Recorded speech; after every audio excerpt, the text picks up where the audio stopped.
Hello, everyone. Hope you're all doing well. Good evening, or good afternoon, or good morning, wherever you are in the world. So this one, I have had loads of requests for me to cover this case. And up until last night, I wasn't going to cover it because I thought, to me, it's weird. It's very strange. However, they were probably all on drugs.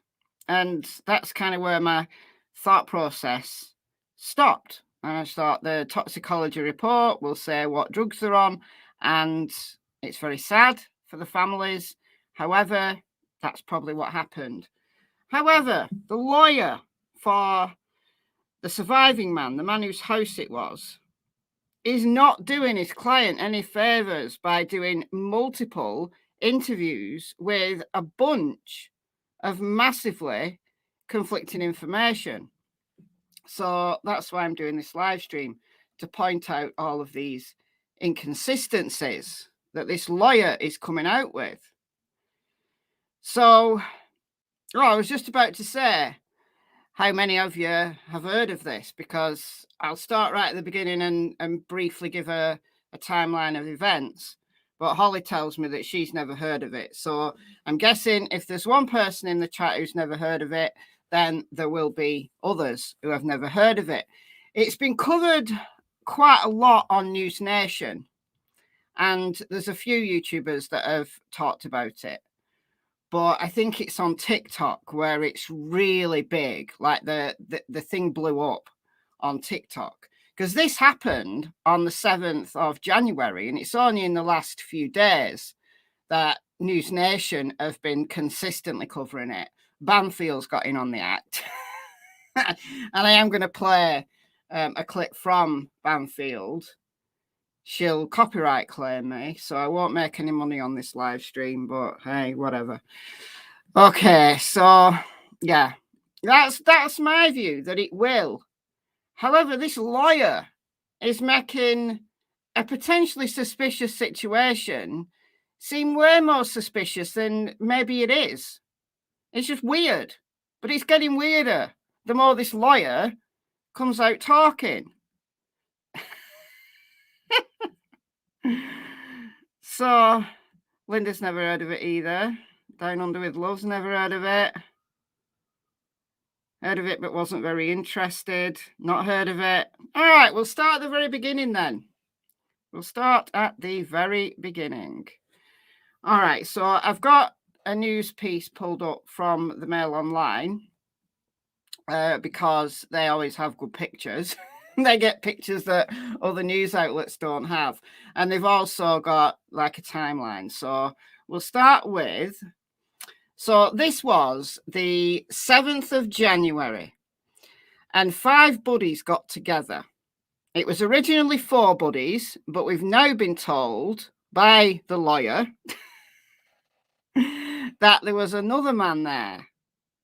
And that's new news. All right. So there was 5 buddies who got together to watch the Kansas City Chiefs game. And this is all going on in the Kansas City area in Missouri. So it was very cold there on January 7th, snow on the ground, freezing temperatures. And they all went to one buddy's house to have a watch party, play video games. Or did they? Because another thing that the lawyer has come out and said is that they weren't there the whole time, that they'd been a couple of other places and then gone to Jordan's place. All right. So Jordan is the guy whose house it is where these other dudes died. And the lawyer that's speaking, John Paserno, is Jordan's lawyer, making things a whole lot more muddy than maybe it should be or needs to be. But he's not doing his client any favors, as I keep saying. So they were either at Jordan's place watching the game or they were somewhere else watching the game. But whatever it was, they all ended up at Jordan's place. Okay. Following me so far? All right. So there was Jordan and then 4 other dudes. 3 of them, however, wind up dead. So the men circled were the guys who wound up dead. So there's David Harrington, second left. So that's David. And these are all guys who were buddies, been buddies for a long time. 2 of them had been buddies with Jordan, the guy whose house it was, since high school. They were all very good friends. Up to that point, there's no indication that anything was wrong between them.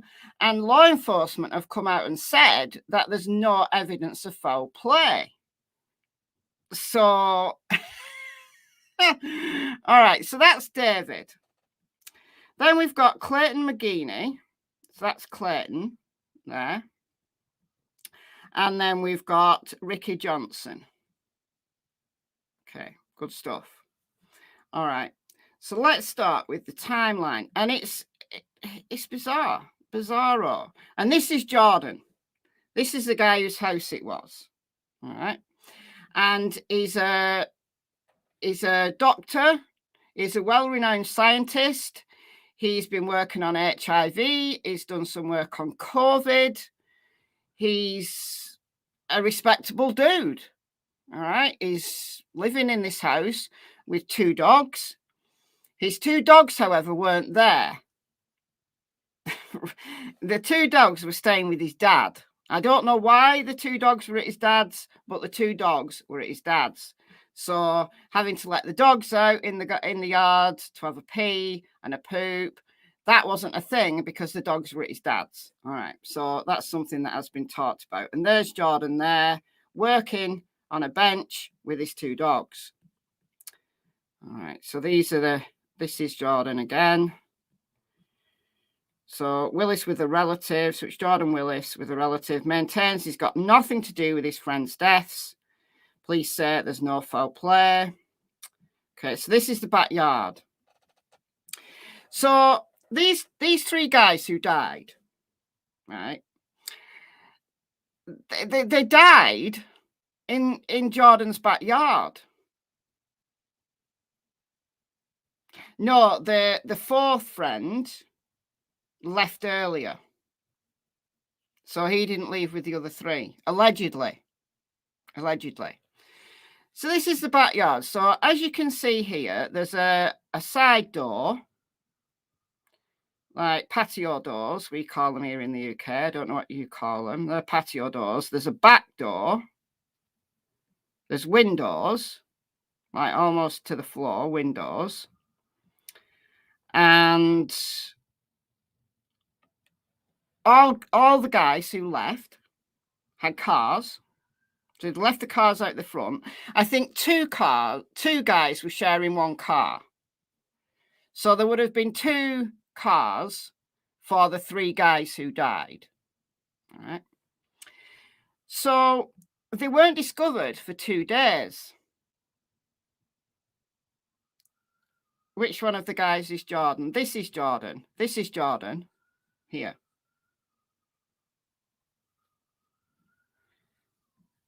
And this is Jordan with his dogs.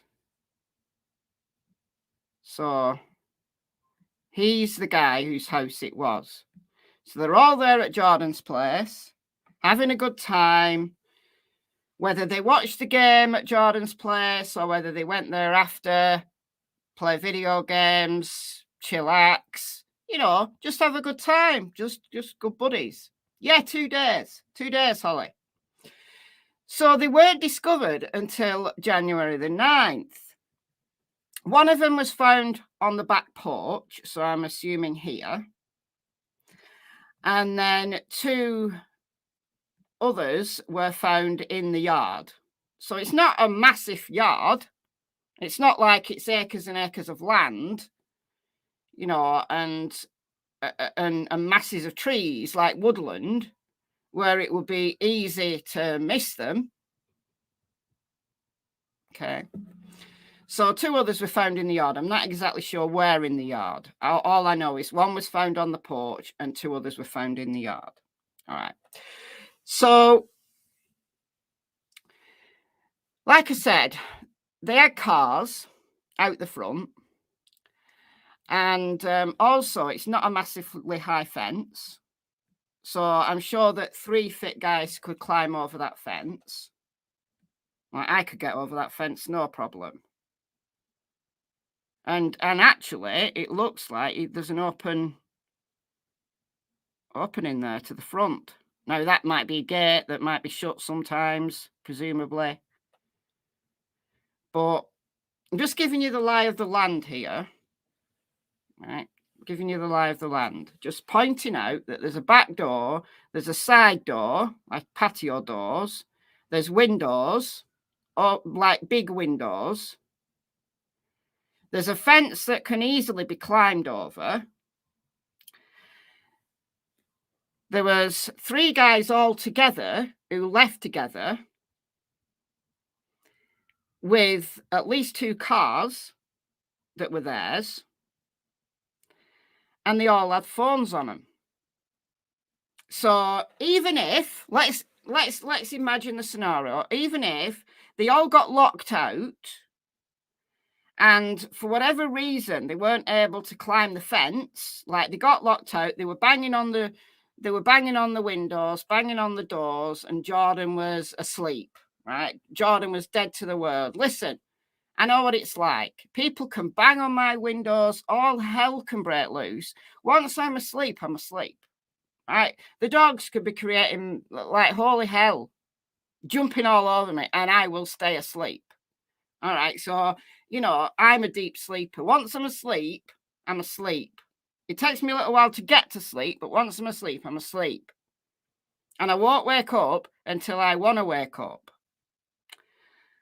So Jordan might be that guy, might be like me. So the 3 friends could have got locked out, could be hammering on the doors and the windows, and Jordan not hear them.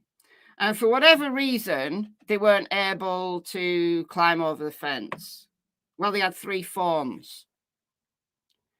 So why didn't they just call for help? Call a friend, call a family. They all had families who were looking for them.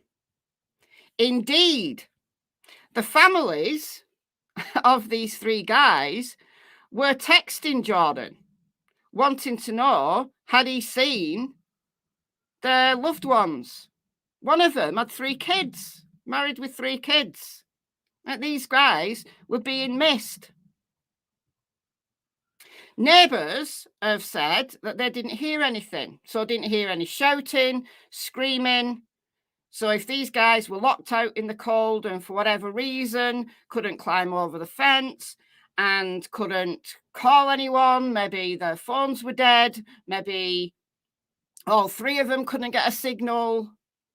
It doesn't look like a place where there'd be massive problems with signals. However, there's a next door neighbour right there. So, do enough hollering and screaming in the middle of the night, somebody's going to wake up eventually. So there's no reason in my mind that they could have been out there for 2 days and literally frozen to death, if that's what happened, and nobody hear them if they were trying to escape. So whatever happened quietly, in my opinion. So it's my first thought. So that's what it looked like from the front. That's the front. So you can see there's neighbours close by. The neighbours on both sides close by. Nice house, nice neighbourhood. And like I said, I thought, well, I bet they were on drugs. Unfortunately, bet they were on drugs. So that's Ricky, father of 3.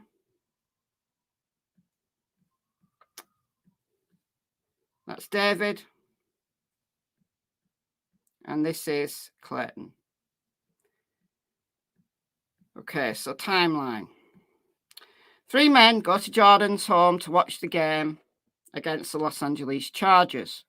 It started at 3:25 Central Time. Now, the lawyer, as I said, has since come out and said that they weren't at Jordan's the whole time, that they'd been to a couple of other places and then they went back to Jordan's. But for me, it doesn't really matter what they were doing earlier. What matters is where they were immediately before whatever happened. That's just my opinion. At some point during the night, Willis, Jordan, goes upstairs to sleep. Well, that's not what his lawyer has said. His lawyer has said that Jordan crashed out on the couch. Which couch, which room, I don't know. Did they find drugs autopsy? No reports yet. It's going to be way too early for tox reports. Tox reports take 4 to 6 weeks. Now, this happened, they were found on January the 9th, so we're 2 weeks on from that, aren't we? So another couple of weeks, between another 2 to 4 weeks, tox reports will come in. We don't know what the autopsy found either. So left these 3 men and another unnamed man to hang out in the house. Well, that's not what the lawyer said either. So either the Mail Online is getting all of these details wrong, or there's a lot of conflicting information out there. Spoiler alert, there's a lot of conflicting information out there, all being fed into the media by the lawyer. So I've said, right, I've made it very clear that if I ever commit a crime in Indiana, not that I've ever been to Indiana, but if I ever go to Indiana and I commit a crime or I'm accused of a crime, please hire me, Bradley Rosie and Andrew Baldwin. Thank you kindly. Now, if I'm ever in Missouri, and again, never been to Missouri, but if I'm ever in Missouri and I commit a crime or I'm accused of a crime, do not get me this guy as a lawyer because he'll mess it up. I don't want this guy as my lawyer ever. Not doing himself any favors. Okay, Jordan Willis claims he did not leave the house this day. So all of January the 8th didn't leave the house. What day was January the 8th? All right. So January the 8th was a Monday. So the Sunday was the 7th. That was the day when the game was at. So it would have been January the 8th, the Monday. Jordan didn't leave his house. Well, that's also not what the lawyer said originally. The lawyer originally said that Jordan was in and out of the house sporadically. And I will play you a clip from News Nation from 3 days ago where he said exactly that. Now he's saying that Jordan never left the house because he works at home. Well, you know, as a scientist, as someone who worked in a scientific community, there are plenty of times when your work allows you to work at home, right? So if you're working on writing up a paper, for example, like a journal article, or you're preparing for a conference, or you're preparing statistics and stuff like that, you can literally do that anywhere. Right? You can do that at home, you can do that on the train, you can do it anywhere. It would only be if he was like doing like experiments or if he had teaching and stuff as part of his role. I don't know if his role involved teaching, but that would require him to leave. But apparently he didn't leave the house. All right. So he didn't realize, so he didn't go out the front, didn't look out of his windows to see that the cars of these guys were still outside the front. Did they go and have a smoke? We don't know. Why they went out the back, we don't know. That they may have done, but then if they went out for a smoke and got stuck outside, just rewind 10 minutes, what I previously said. That if they couldn't get back in, you know, they were banging on the doors and the windows and couldn't get back in, well, they'd start to get cold. They'd finish the fag, whatever, and they'd get cold and think, oh, well, sod it, we'll just go home then. And if they couldn't get through the gate, if the gate was locked, they'd just climb over the fence. These are 3 fit guys. They can climb that fence. It's not high. So to me, they have to have been on some kind of drug, like hallucinogens, maybe, where they were that disoriented, they were that out of it, they were tripping that hard that it was too late. Like they were already in hypothermic state before any of them came round.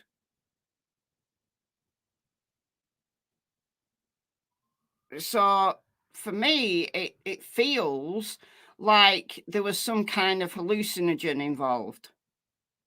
That's what it feels like for me. But obviously, that's a pure speculation. We won't know that until the autopsy tox reports are released. So loved ones of the missing men started to contact Jordan, who didn't respond. Now, some of the guy's relatives have said that Jordan read those text messages. They read those messages. No, they've not got results yet. No, Joe, no. Tox reports take 4 to 6 weeks generally. So this happened 2 weeks ago. So we're looking for at least another 2, even 4 weeks before tox reports will come in. So relatives of the guy said that they've been texting, they've been calling, and it's their understanding that Jordan wasn't responding. So why wasn't Jordan responding? Was it because he was in a complete world of his own, like locked himself in his office because he was really concentrating on his work, so concentrating on his work that he never even looked out of his windows, didn't need to open his door for any reason, didn't need to go out in the backyard for any reason because his dogs weren't there. So didn't see the cars in the front yard, didn't see the dead friends in the back. Right. So that's what we're being led to believe is what happened here, which could be true. It's conceivable that Jordan is the kind of guy who doesn't look out of his windows, doesn't even open his curtains. Maybe doesn't even open his curtains. Right. And, he's just working or he's still tripping. We don't know. He could have been having a couple of days off work, tripping his tits off for all we know.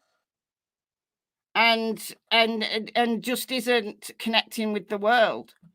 Maybe reading text messages and then just thinking, oh, what the fuck's this? Like, they left. You don't know, do you? You don't know. None of us know this guy.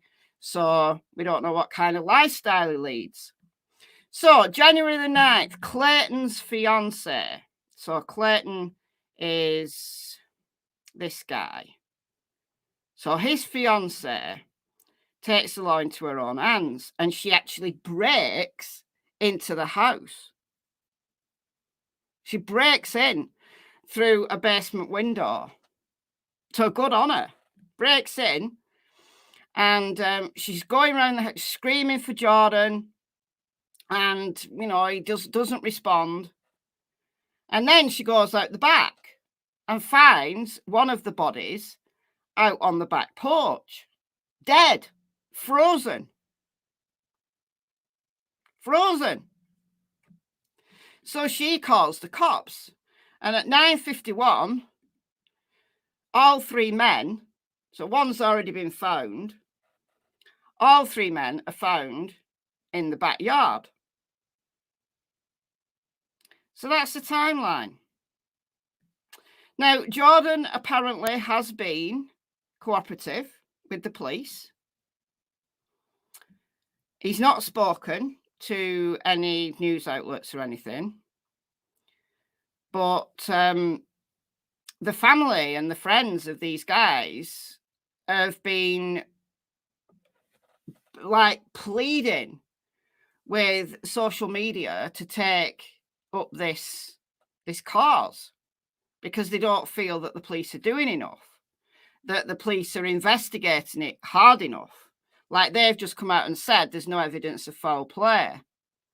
Well, before the autopsy, particularly the toxicology reports come back, how can the police make that deduction?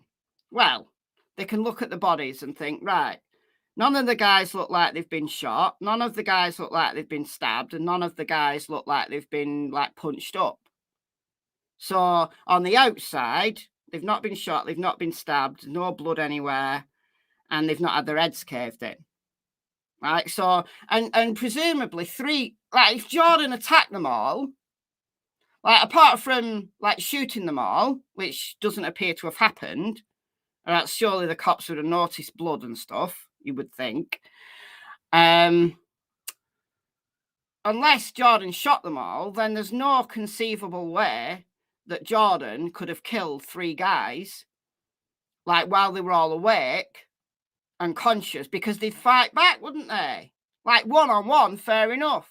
But three against one, you would think if Jordan flipped out and murdered them all, unless it literally was pull out a gun and bang, bang, bang, there's no way he could have killed three people without, may have got one, and then the other two would have fought back. So this is what the cops are working from. But the relatives have took to social media, particularly TikTok has really took up this challenge, and it's because of all the massive amount of interest it's had on TikTok that the mainstream media has started to pick up on it and really, hone in. And it's this lawyer, John Pacerno, who has been doing the rounds in the media. Spiked drinks, yeah, could have spiked him, yeah, could have spiked him. But everybody's looking at Jordan because it's Jordan's house and thinking, how can you possibly have lived in a house for 2 days without even looking out of a window and seeing? Like, you'd think if you'd been reading text messages that he'd have at least looked out of his window to see if his mates' cars were still there. Unless he was on drugs, that he was having some kind of, long trip. He took a couple of days off work and decided to, party like it's 1999 on his own. We don't know, because we don't know what kind of lifestyle this guy leads. They were shot. No, Debbie, don't misunderstand what I'm saying. No, I'm saying if the cops could see that they were shot, then they'd have known that there was foul play somewhere along the line. I'm saying the cops would have looked at those men and seen no evidence of gunshot wounds, no evidence of stabbing, because there's no blood anywhere, and the heads hadn't been caved in. So there's no evidence, just looking at the exterior of those bodies. And what conceivable way could one man kill three others all at one time? Unless he shot them, but he didn't. The cops would have said there would be foul play, right? So please don't misunderstand me and then start running to other channels saying Michelle said this, because no, that's not what Michelle said. I'm saying if they had been shot, the police would surely have noticed. Now, that's one way that he could have killed three, bang, bang, bang, all at once. Now, yeah, they could have had the drink spike. They could. But everybody's looking at Jordan because it's his house. And I'm being very lenient with Jordan. At this moment in time, I'm being lenient with Jordan because it's not him that's making all these consistent statements. It's his lawyer. It's his lawyer that is making this way more suspicious than maybe it is. So I've kind of been thinking that, if I live in a house there's only like, how many houses is there? There's like 8 houses. Hold on. Yeah, 8 houses down a track. Like, I don't, like, you can't park either at the front of my house or at the back of my house, because it's like down a track that you can walk down, but you can't get a vehicle down. Right? And unless I go out of my, and I live right at the bottom of this track. So, and there's no way I can't see out the back because there's houses behind and then a large tree. So I can't see where you could possibly park at the back. I can't, there's no way that if someone parked, so out of my back gate and then chuck a right, there's a track, and then chuck a left, and then there's a parking area for the houses behind, and then it's the fields. So if anybody parked at the back, I can't see them. I can't see them. Now, if they park at the front, there's a track, like I said, and I'm right at the bottom of this track. And unless I walk out of my door and go to the end of my path and look down and see the road, I don't know if anybody's parked like out there. Right? Because you can't park at the back of my house and you can't park at the back at the front of my house. So if I'd like invited buddies round, not that I ever do, but if I invited buddies round and they left, and then the day after their friends and family started contacting me, I'd have to make a special effort to go out of my house and go and see if their cars were there. It wouldn't be a state of just looking out the window, right? I can't just look out my window and see if my buddy's cars are still there. Now, if people died in my backyard, I would notice them because I let my dogs out.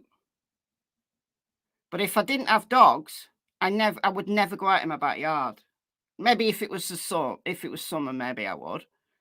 But I would never go out in my backyard, and I'd never even look out the back. So if people died in my backyard, if my dogs weren't here, I would never know. I would never know. It would be probably spring before I realized, that someone was out there if I didn't have dogs. So this is what I'm saying, right?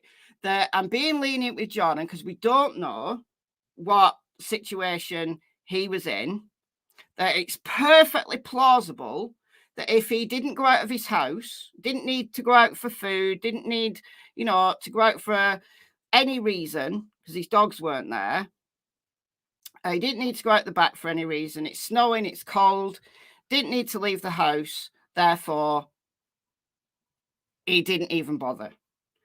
What concerns me is if it's true that he was reading text messages. That concerns me. If it's true. Now, we don't know that it's true, but this is just what relatives of the guys have said. That he was reading their text messages.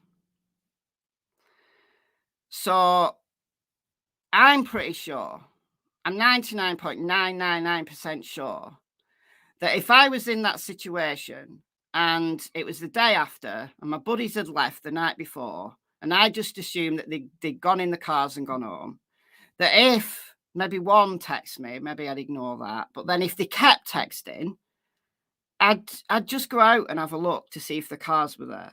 And then if the cars were there, then I'd probably call the cops myself. I'd call the family members who were ringing and texting, and I'd say, listen, the cars are there, something's wrong here.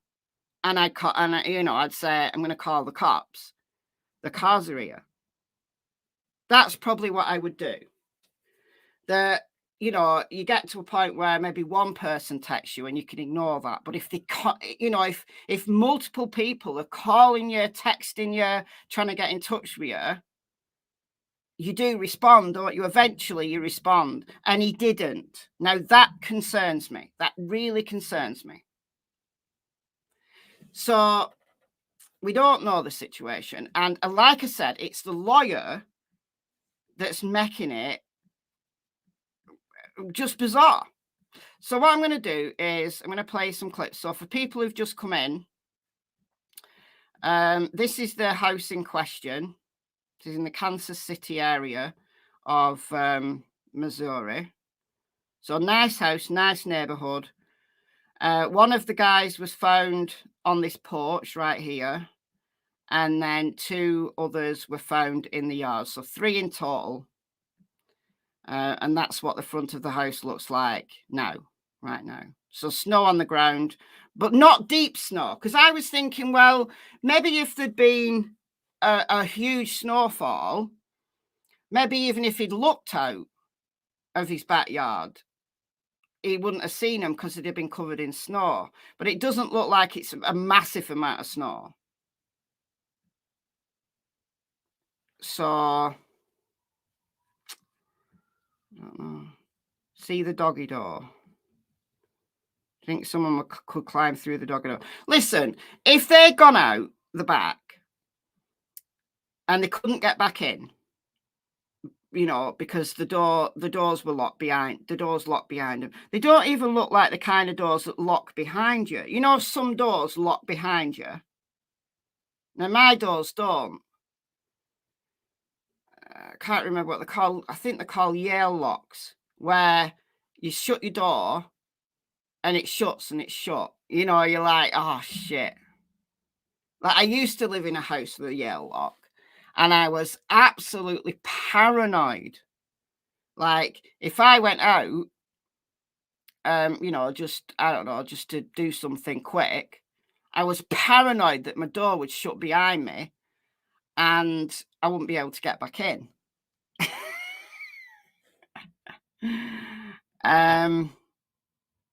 But the house I live in now, you can't, like, you can just, if you go out, shut the door, you can just open it.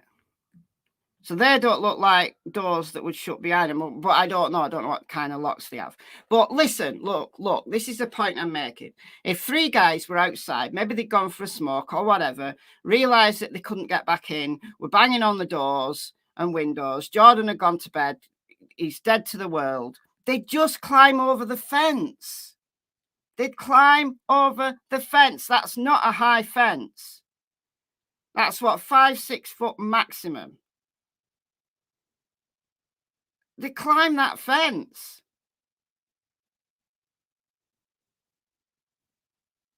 Wouldn't they? 3 fit guys in their 30s. They climb the fence to get, and you know, they just think, oh, we can't get back in the house. We'll just go home. Oh, we can't get through the doors. We'll just climb over the fence. Failing that, they had phones on them. So I don't understand unless there's drugs involved. There has to be drugs involved, in my opinion. Anyway, I'm going to play some clips now. So which one shall I play first? I'll play this one first. So this is News Nation from 3 days ago. All right. So this is Jordan's lawyer, John Pacerno.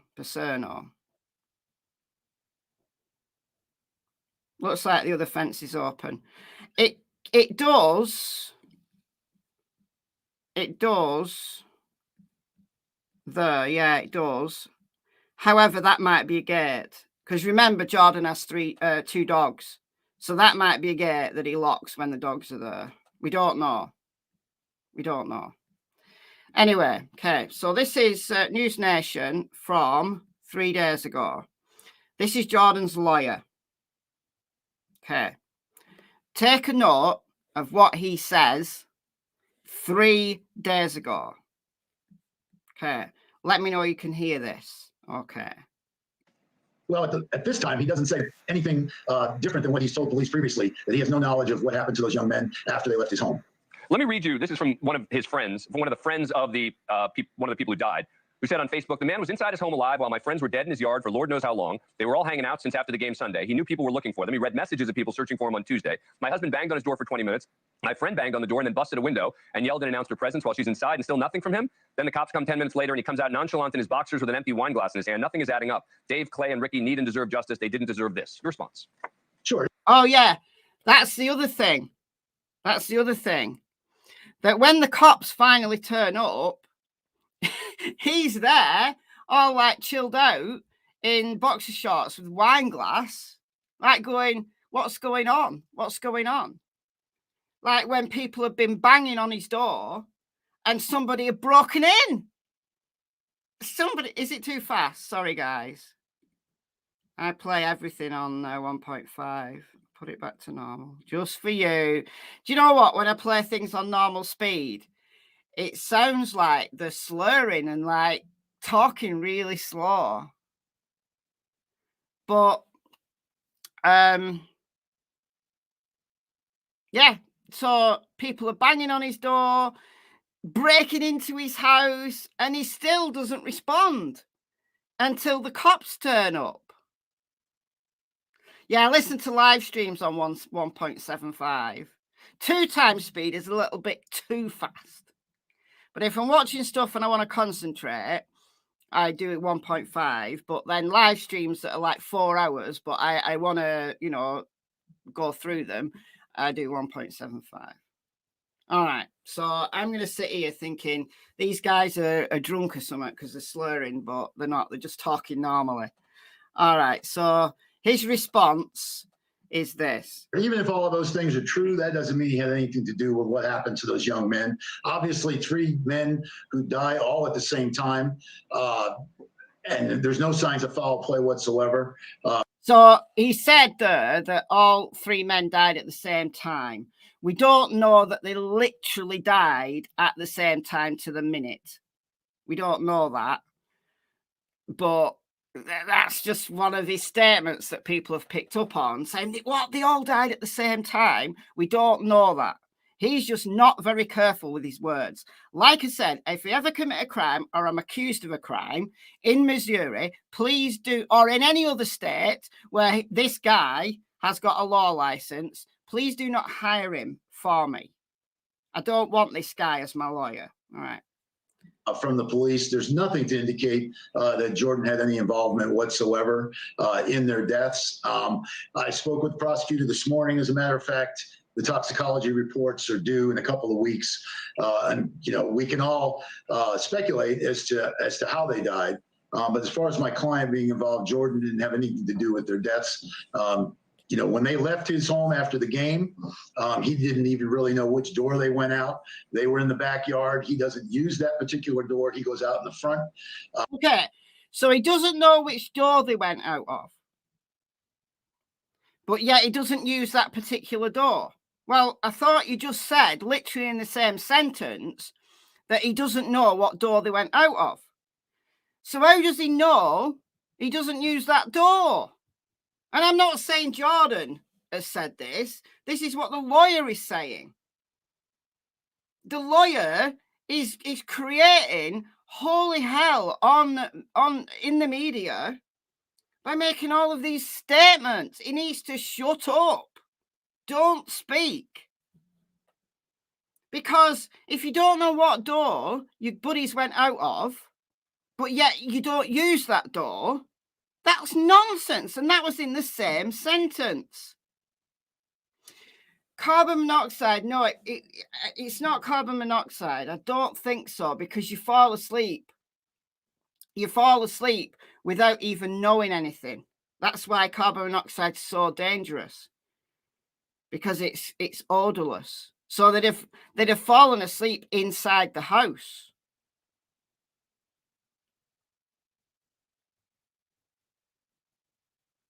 You speculate Jordan is strange.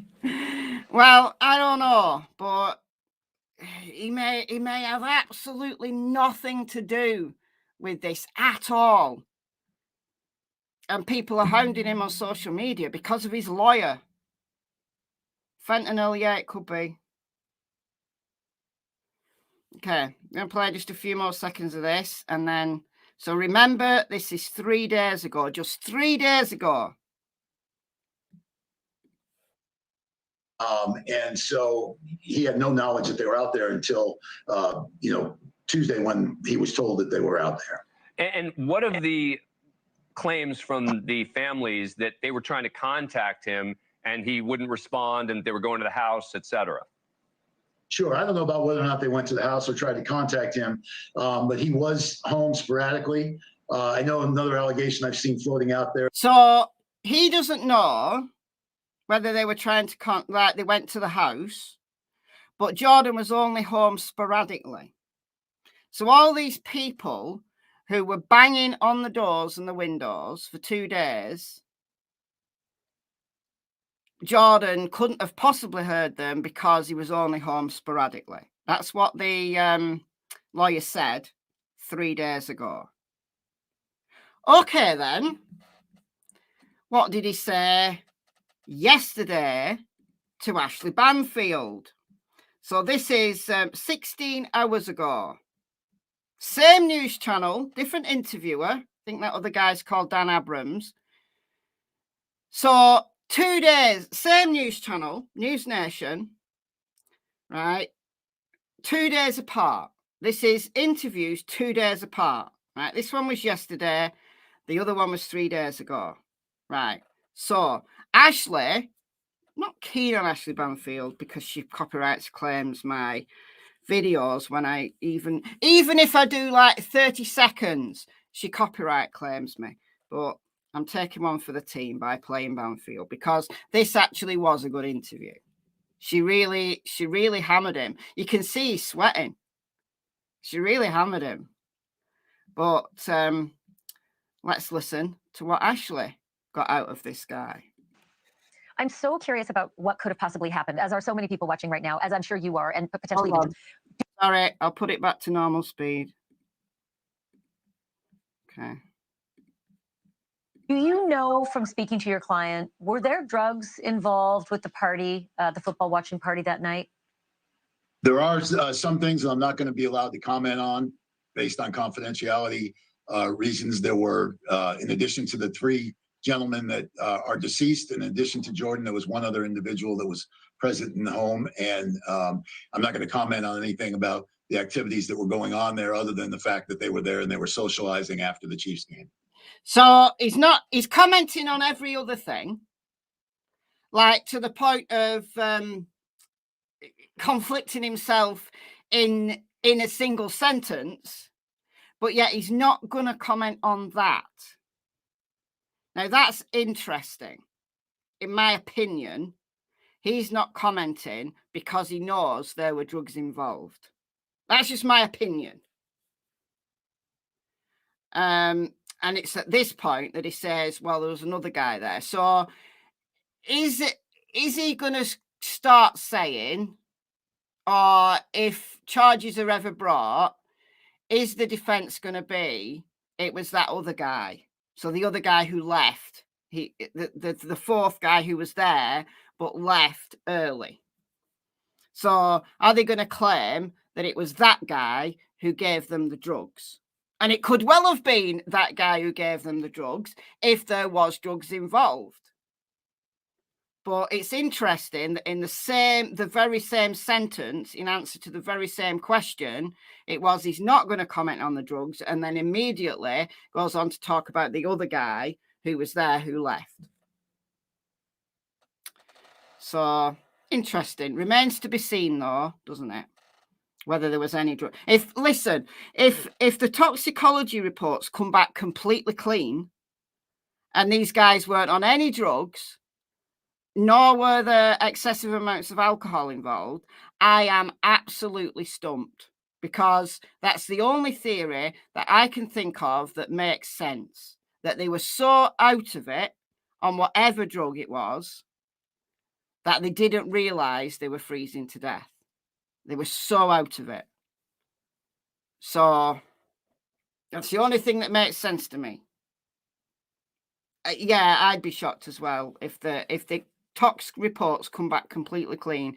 I would be really shocked. But okay. It's interesting, though, that you would bring up that there was another person there other than the three who died, the owner of the home, and then this mystery man, after the question I asked about drugs. Is there a reason for that? No, just in fact, I learned a little bit more about this other individual today, and I also, it's my understanding that he spoke with police as well, and that he supported what Jordan told law enforcement and what we believe actually was going on at the time. So these two guys are giving law enforcement a consistent story. Okay, cool. So it's going to be interesting if cops have bothered to do this, given that the families of the guys that died believe that the cops aren't doing very much. But it'd be interesting if Jordan and this other guy were in contact during those 2 days. Because if Jordan and this other guy, this mystery man, were in contact, yet Jordan was ignoring all the calls and the texts and all the contact that the families of the guys were trying to initiate, that is very dubious. I think you'll agree with me. That is very dubious. If he could answer and contact and talk to his buddy that left early, but yet not the families of the guys who were dead at the back, that's some suspiciousness, that is.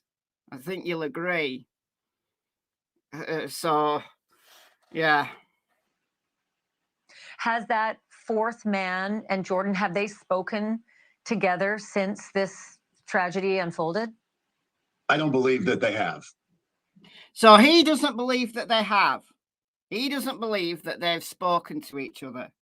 But that remains to be seen, doesn't it? Thank you, .com, for the $5. Thank you, thank you. He says he was only there sporadically, so wouldn't that mean he was in and out, so could have seen the vehicles in the driveway? You would think so, yes, you would absolutely. But let's just carry on with this interview a little bit more, because what he said 3 days ago doesn't now appear to be the case. But thank you for the $5. And yet it's your understanding that this fourth mystery person, whose name I hope will surface soon, his account of what happened that night is directly in correlation with Jordan's account. Sure, and he's not a mystery person. He's one of the group of friends that they watch the game with. He's known to everybody. He's known to law enforcement. So he's not a mystery person. He's somebody there. And essentially, from my understanding, everything that he told the police is in line with what Jordan told the police, even though they were interviewed separately. I'm so glad he's not a mystery person. What's his name? I'm not going to. Oh, Zeph. Well, at least he didn't give this guy's name. You know, that Ashley, she had to ask the question, though, didn't she? She had to ask the question. Stella, if he's a doctor, stroke scientist, what does he have access to? Doctors have higher prevalence of drug addiction than most of the professions. He could be a supplier. It's my understanding that he's a research scientist rather than a practicing medic. That's just my understanding. I might be wrong on that. However, you're absolutely right that he could have access to drugs that aren't commonly available to others. That's absolutely true. But it's possible. Possible. Were they found in a vehicle? No, Dolly, they were found in the backyard. Found in a backyard. Jordan's backyard. Provide his name. If and when he chooses to go public and say his name, then he can do that. He's not my client. I don't represent him. I don't feel comfortable doing that. You're all right about throwing your client under the bus, though. I mean, he's not meaning to. He's just really inconsistent. Can you imagine him in a courtroom?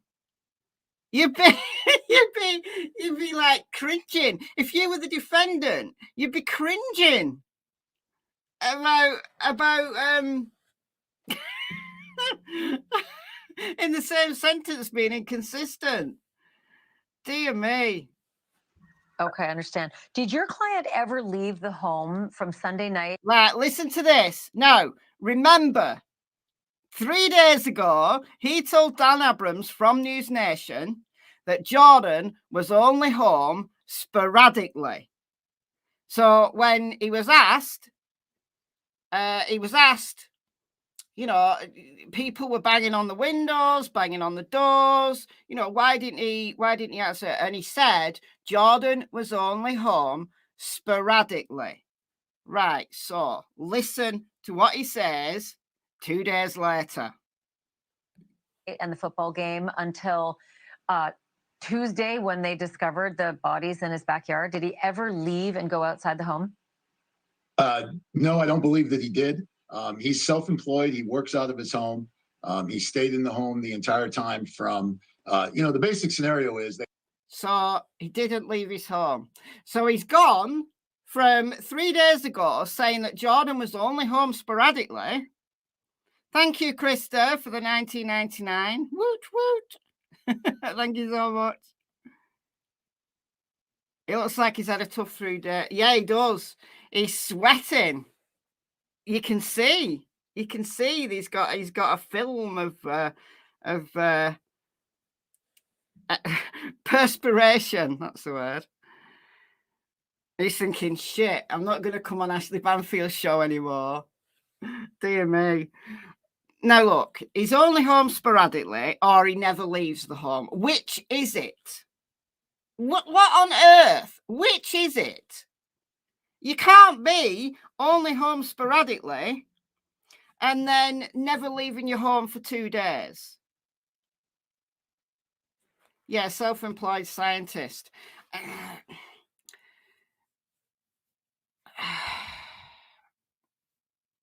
There are some people who have science degrees who are self-employed. It is possible. It's not common, especially if you're working on things like vaccines and stuff like that. You could be working on like a consultancy basis. So you have like a doctorate. Like I've got people I know who work self-employed doing consultancy, like doing research. So they're still research scientists, but they are self-employed and they take on consultancy. So it's possible that he's a consultant who does work on a, that kind of basis. Or I know other people who are employed like at a university or a facility and also do self-employed work as well on top of, like have their own business on top of. That's not uncommon, actually. It's uncommon to be totally 100% self-employed as a scientist, but it's not uncommon to do self-employed work as well as having a contract as an employee with a research facility. In his case, it might be a drug company that he works for. So I don't know, but whatever he was doing, he was working at home and he never went out. So why did he not hear? If he was working, as this dude says, if he was working at home on the Monday and Tuesday, how come he didn't hear people hammering on the door? How come he didn't hear him hammering on the door? So if he's home sporadically, that will explain why he didn't hear people hammering on the door, because he happened to be out. But then, well, how did he get out without seeing the cars of his buddies still there? So now he's changed it to, well, he never went out. But it can't be both things, can it? So one of those that this lawyer has said is a lie. One of them's a lie. You can't be home only sporadically, therefore you don't hear people banging on your door.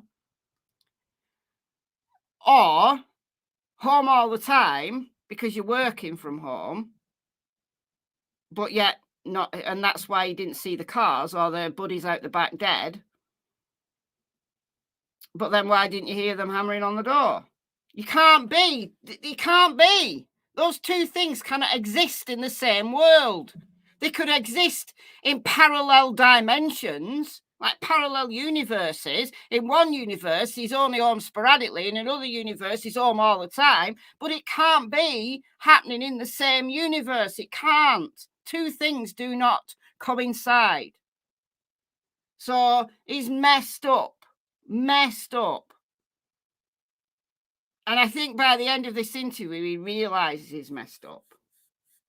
Oh yeah, he received text messages that the family and friends of this Jordan guy claimed that he read, and but he could have been receiving text wherever he was, couldn't he? So that's irrelevant to this particular conundrum. But was he home or was he not home? If he was not home, how come he didn't see the cars? If he was home, how come he didn't hear them hammering on the door? Which is it? They had watched the Chiefs game in a couple of different places. They went back to his place, his home afterwards, to play some video. So originally, they were all watching the Kansas Chiefs game against the Chargers, I think it was, at Jordan's home. He's now saying that they watched the game elsewhere, but then went back to Jordan's home. That detail, not so fussed about. I'm only fussed about what happened in that home immediately before these guys left. But just pointing that out. Video games and hang out. And at some point during that process, he got tired and he fell asleep. Before he fell asleep, they were going to leave. He actually escorted them to the door, said their goodbyes, opened the door. He went back on the couch and he crashed. Right. Okay. So 3 days ago, he said, this lawyer said in the same sentence to Dan Abrams from News Nation, said he doesn't know what door they went out of. So he doesn't know what door they went out of, yet he doesn't use that door. So how does he know? How does he know that he doesn't use that door if he doesn't know what door they went out of? But yet now he escorted them to the door. So which is it? Which is it? Which is it? And then when he woke up, they were gone. And during the day and a half that occurred, 2 days, I guess, because the police came in around 10 o'clock on Tuesday to his house, he was doing the things that he normally does inside of his home. And that he was sleeping, he was eating, and he was working. Can I back up? So he was sleeping, eating, and working. So yeah, the curtains are closed. So if the curtains are closed all the time, he doesn't open his curtains, and he never looks out of his door, and he all he does when he's at home is sleep, eats, and works. All right. Well, how come he didn't hear people hammering on the door? You can't get over that. You can't get over that. Unless you're completely drugged out of your mind. Like I said before, that he wasn't actually working. He was having a couple of days off, having a party on his own, drugged up to his eyeballs. That's the only conceivable way that you could be home for 2 days and not respond to people hammering on your door and texting you and calling you constantly. Are we sure this Dodo is really the dude's lawyer? Well, I've got to assume that all these media outlets, because he's not just been on News Nation, he's been on Fox, he's been speaking to the Daily Mail, he's been all over. He's all over, this dude. He's done the rounds. He's done the complete media rounds. It's not just some random that News Nation have picked up. So you've got to assume that at least one of those media outlets has done the due diligence. Like, it's crazy. Crazy. Yeah. Can I back up for a moment there? Are you saying that your client, Jordan Willis, escorted the 3 victims to the door. He showed them to the door. Did they I walk don't, out the it's door? not that formal, Ashley. He didn't escort them. They're his friends. Okay. They've been together all day. So he either escorted them or he didn't. Why did he say if he didn't literally escort them to the door, why did he say he escorted them to the door? It's crazy.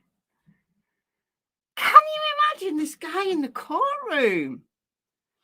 You know, if this was just like, you know, a friend of Jordan's, and he was just like, you know, doing the media rounds, and he was making a fool of himself, and he just wanted his 15 minutes of fame, and he was making all these inconsistent claims, I can forgive that. You know, you just think, oh, shut up, go away. You know, you're making an absolute fool of yourself. You're making this case into a circus. We'd all say it, wouldn't we? You're making this case into a circus. Just go home, shut up, and stop being a media whore. That's what we'd say. Stop being a media whore. Now we're here. He escorted them to the door, even though 3 days ago he didn't know what door they went out of, but he doesn't use that door. Now he escorted them to the door, but then he didn't literally escort them to the door. So which is it? Yeah, there was a fifth guy who left earlier. Yes. They're leaving the house. You know, they're guys. They shake hands. They hug. See you later, bro. Whatever they did. But he left them as they were leaving the home. It's not unusual for him and his friends to spend time in each other's homes. It's not unusual for them to hang out when the other person isn't there, even. So they're that good friends that they just pop round when the buddy's not home. They pop round, you know, they're in the neighbourhood. They pop round, they go in, they have a brew.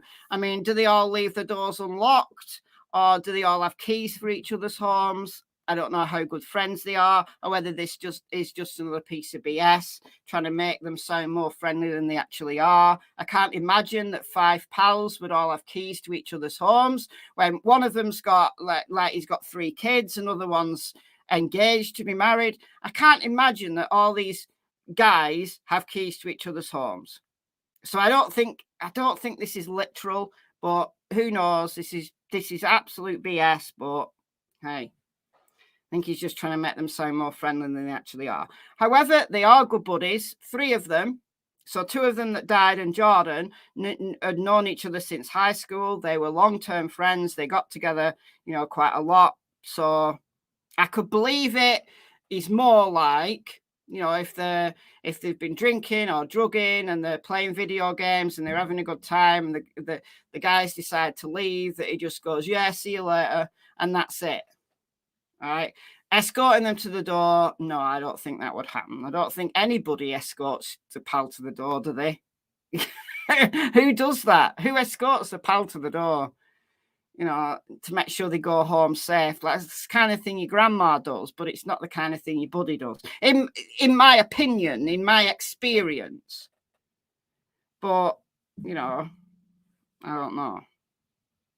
Actually, my grandparents, I used to go around with my grandparents a lot, and they never escorted me to the door. I don't even know why I said that, because my grandparents never escorted me to the door. They just said, see you later, see you tomorrow. I don't even know why I said that. Anyway. In this case, he was there. So for whatever reason, they either came back in the home or they went directly to the backyard. That part, no one knows the answer to. Jordan believes they came back in the house and hung out for a while. And so what? So now, so now they came back in the house. I'm going to have to listen to that again. So they went and then they came back. So why did they come back? Right, let's listen to that again. Reason, they either came back in the home or they went directly to the backyard. That part, no one knows the answer to. So they either came... Or even, and in this case, he was there. So for whatever reason, They either came back in the home or they went directly to the backyard. That part, no one knows the answer to.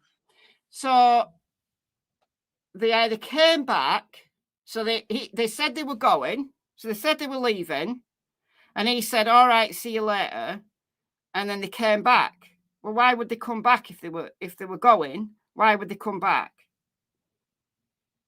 Because they've forgotten something? Because what? Why would they come back? Like, you know, presumably these guys have got to work in the morning. This is a school night. It's a Sunday night. So unless all of them had the day off on the Monday, it's possible, but at least one of them surely would have been working in the morning or had to be home like for the kids or whatever.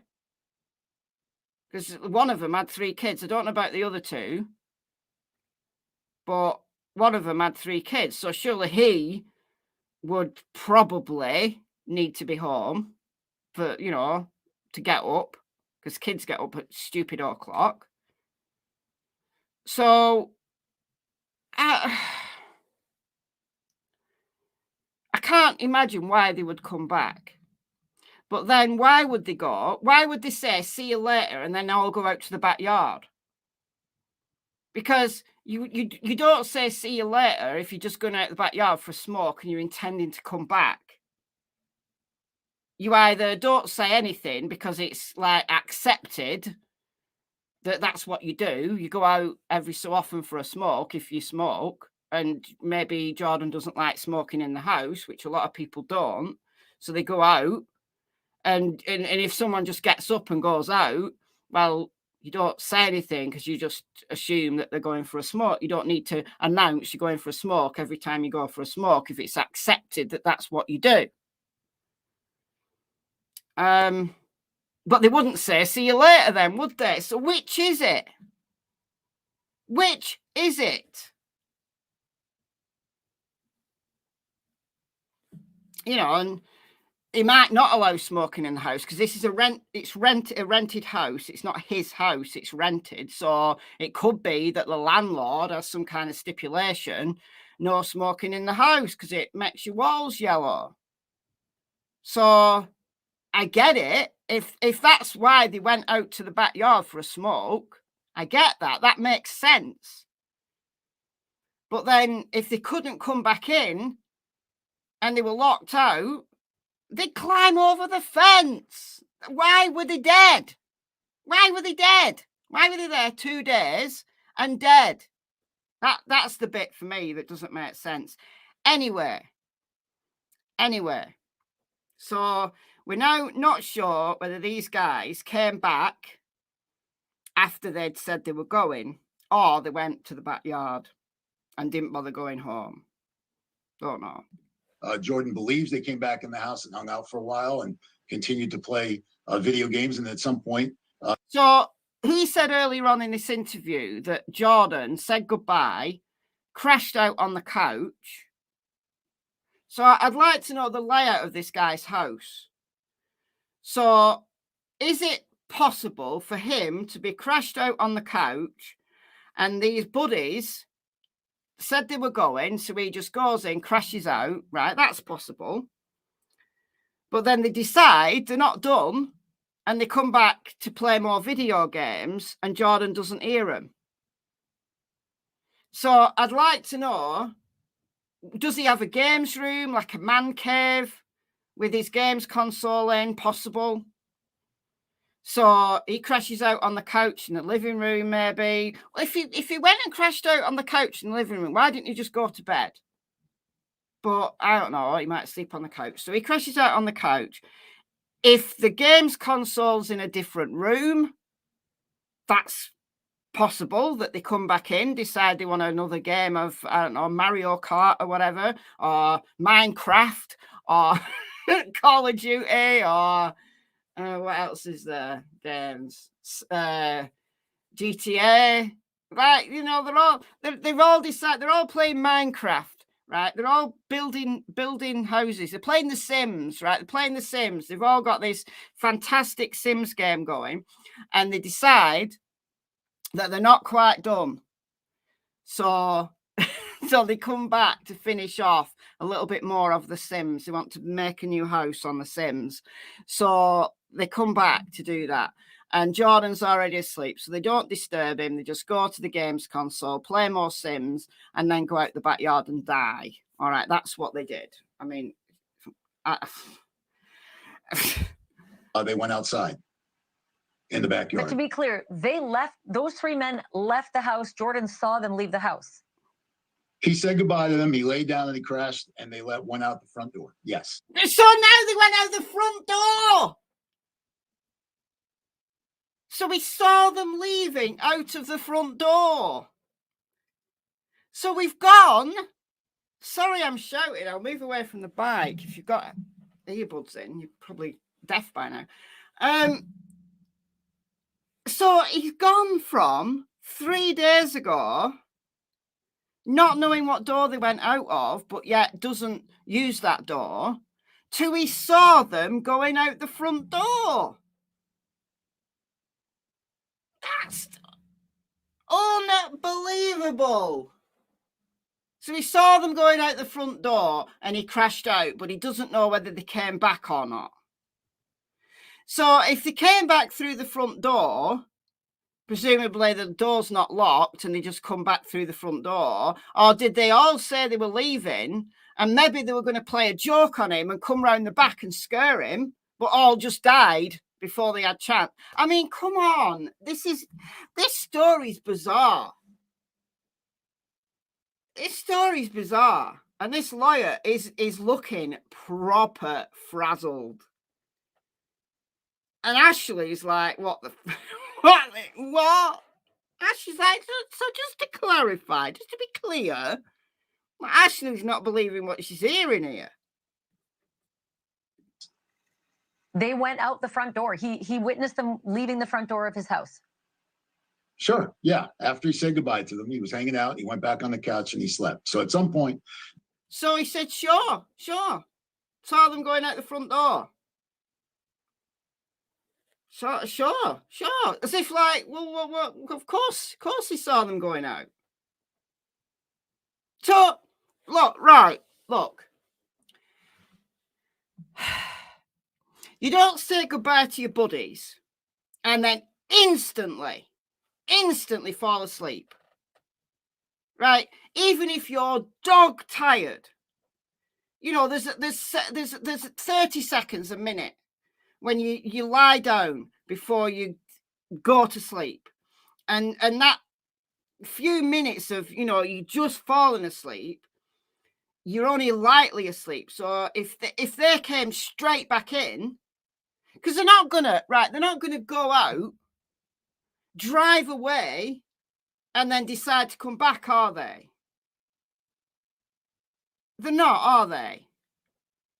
Once they've got in the cars and driven away, they're going to stay driven away. It would only be, you know, they come out and maybe have a word with each other and say, oh, we're not done, we want to build a new house on the Sims, and go straight back in. Like they'd have gone straight back in. Like if they'd have decided to leave and then changed their mind, they'd have gone straight back in. Jordan would still have been awake. Nobody falls asleep that quickly. So that doesn't make sense. Unless he was on drugs. There has to be drugs involved. There has to be drugs involved with Jordan. There has to be drugs involved with these three guys that died. If there isn't, then I'm completely stumped. Completely and utterly stumped. But bizarre. They decided either to come back inside the house and hang out for a while, or they went out on the backyard and hung out, which due to the cold temperatures, I don't believe that's the case. I think they probably came back inside and continued to play video games and hang out for a while before they left. So how did they end up in the backyard dead then?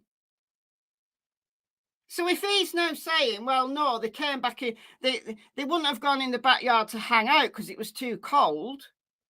So it's in the night time, it's the snow on the ground. So they've not gone to the backyard to hang out. So they'd have come back in the house to play video games. Well, how did they end up in the backyard dead then?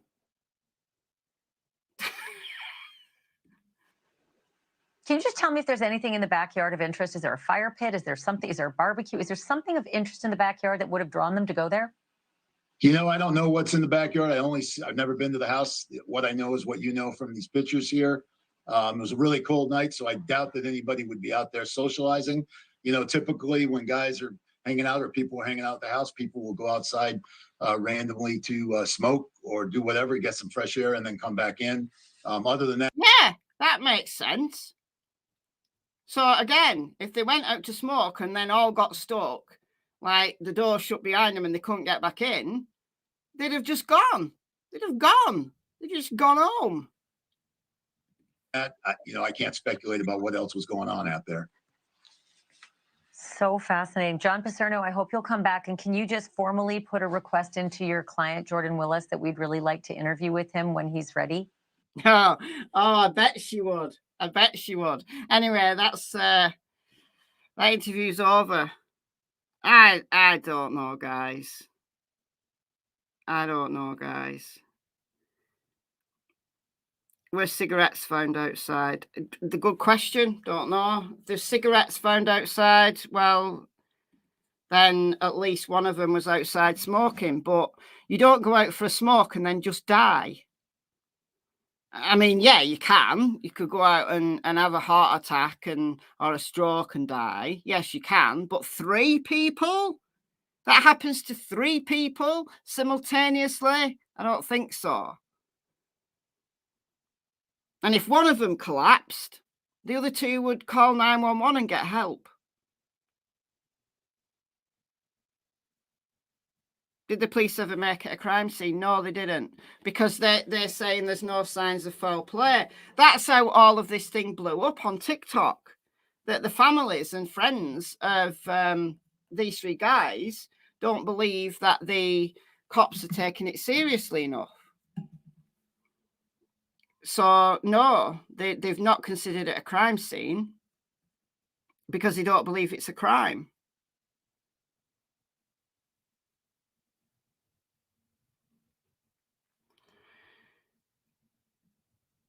So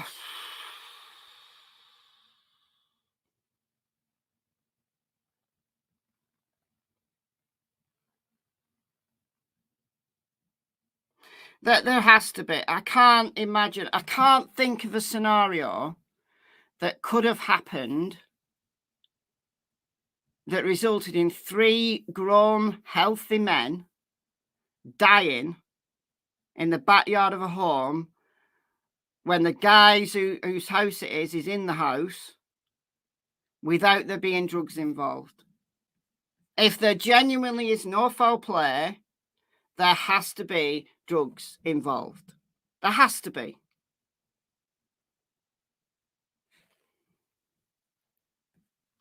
The families disagree about the drugs. Honestly, you don't know, do you? You don't know. They might just have dabbled. They could have been spiked. They might not have consensually taken the drugs. They might have been spiked. If they've been spiked, though, then that resulted in them dying, then that's a crime. That is foul play. But I don't know how that would ever be proven.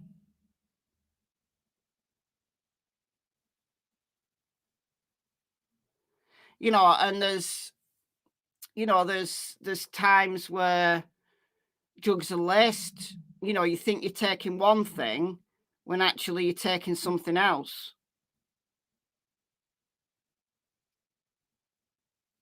So people die when they think they're taking one mild drug and they end up being laced with fentanyl or something, and they end up dying because the amount they take, well, that's a lethal dose of fentanyl, although the drug they thought they were taking, it wouldn't have been a lethal dose.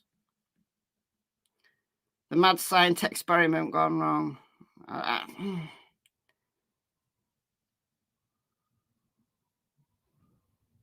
Yeah, that's what I said earlier on. If it was murder, it would be obvious, unless it was to do with drugs. I can't imagine that this was intentional, that this was malicious. It could just have been a joke gone wrong. That they thought it, like either Jordan or this other dude thought it would be funny to spike their friends just to see them rolling about. You know, maybe if they'd never took drugs, it would be funny to see them rolling about. You know, or it could have been something mild that has been laced with something, and none of them knew. None of them knew. They all got caught out.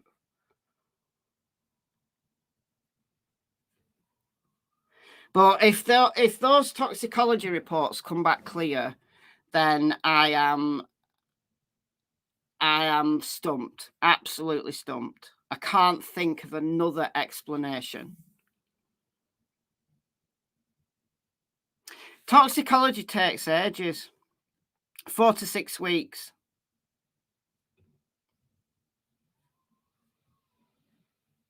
Even in you know, cases where it's obvious foul play, you're looking at for at least 4 weeks. Yes, they had an autopsy.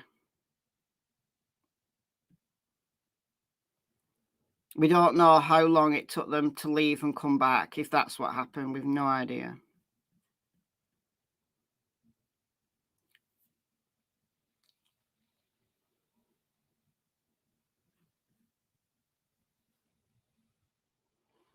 Oh yeah, there's plenty of cases that I've covered where murder has happened due to poisoning. Plenty of them. We've got loads on this channel.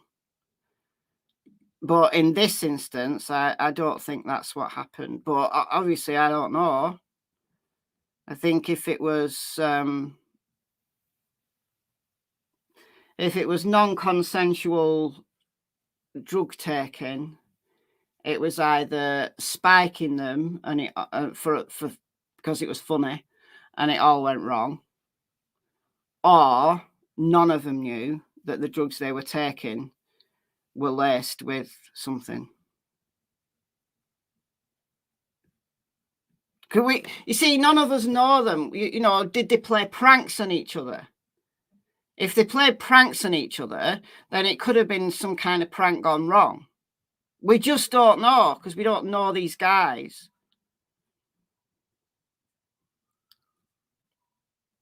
But if like I said, if those tox reports come back clear, you know, completely clear, I have no explanation. I'm stumped.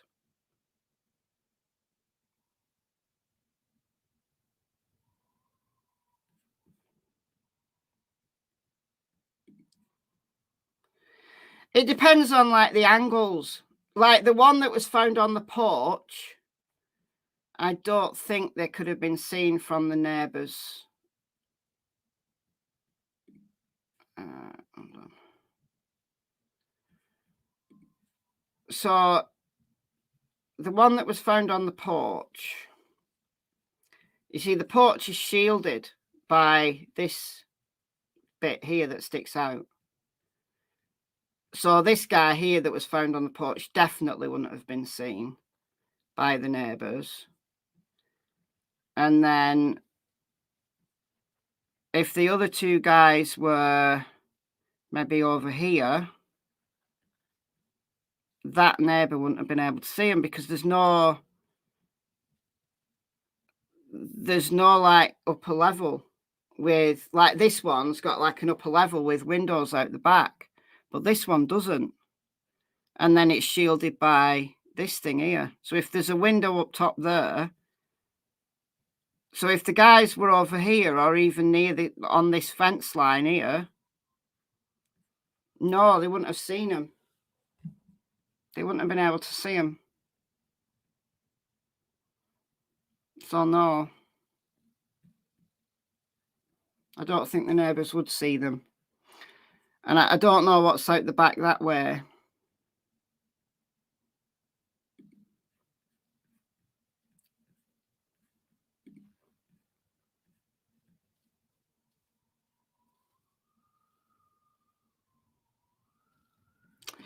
Honestly, that's not something I would really take notice of. Like, if you went back in your house and you just assume someone had gone, you're not going to be listening. I don't know.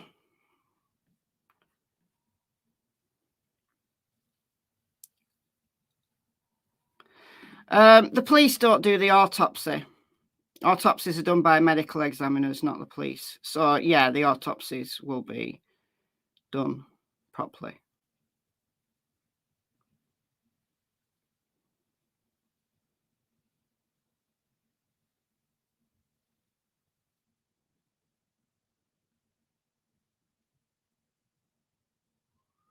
Don't know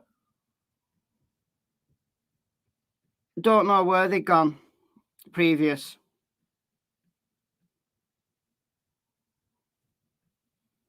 Like, it's only in this interview that the lawyer said that they'd gone elsewhere, like to watch the game, and then went back to Jordan's. Like, previously, we'd been told that they went to Jordan's to watch the game. Do we know the address? We do. I don't know whether I want to put it on blast, though, because Jordan's not there now. Jordan doesn't live there now. He moved out.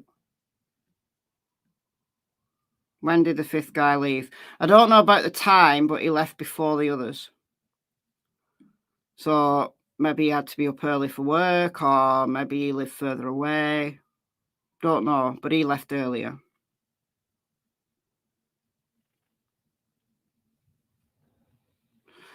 I don't know about that. I'm not going to go down that route just yet. I mean, I don't know.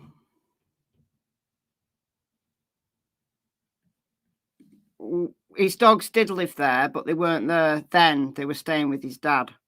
I don't know why. I'd like to know why the dogs were staying with his dad. Like, were they on some kind of vacation, or what? What was the reason why the dogs weren't there?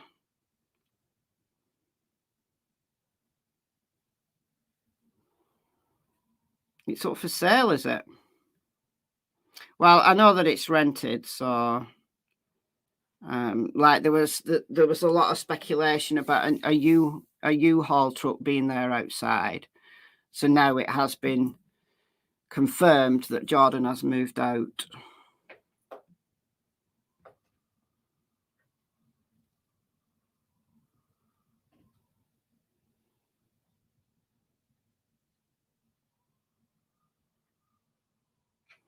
There was a basement, but apparently it's an unfinished basement.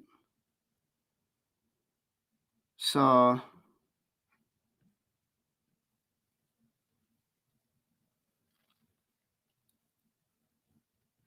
do we know if they were fully dressed? That's a good question, actually. I don't know. Like, yeah, so if they're just going out for a smoke, you're not going to necessarily put a coat on, are you? Or you might do, like if it was really cold, you might just put your coat on. And I very rarely wear gloves. I'm kind of putting myself in this situation.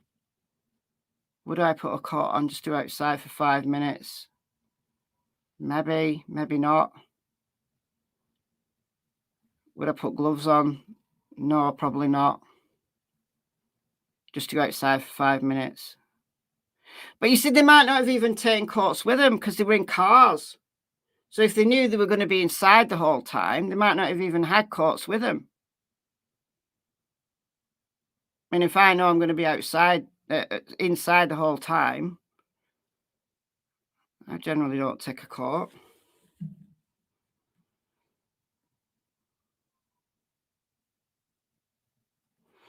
Yeah.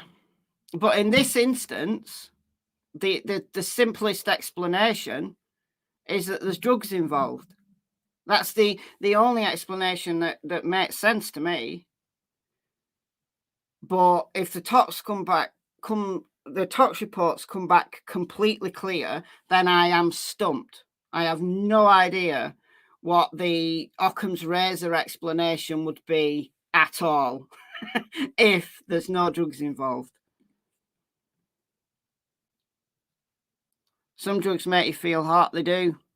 So does alcohol, doesn't it? It makes you feel hot.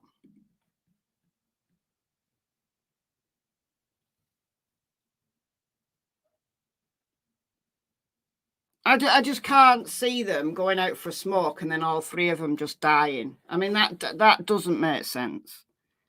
That didn't happen. That can't happen. Surely.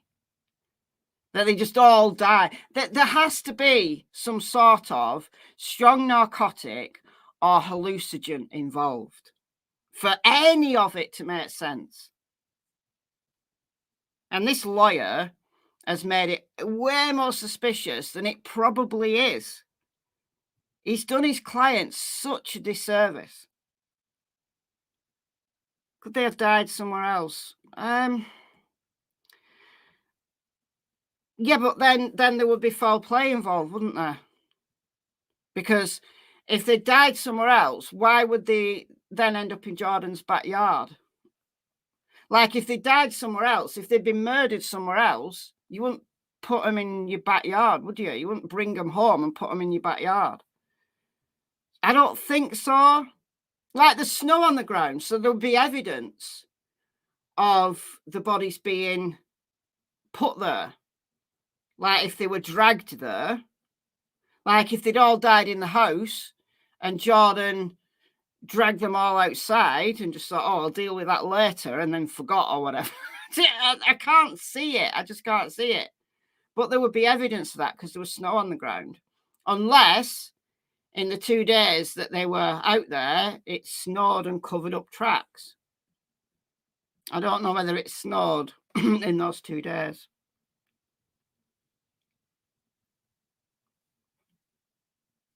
But I don't think so.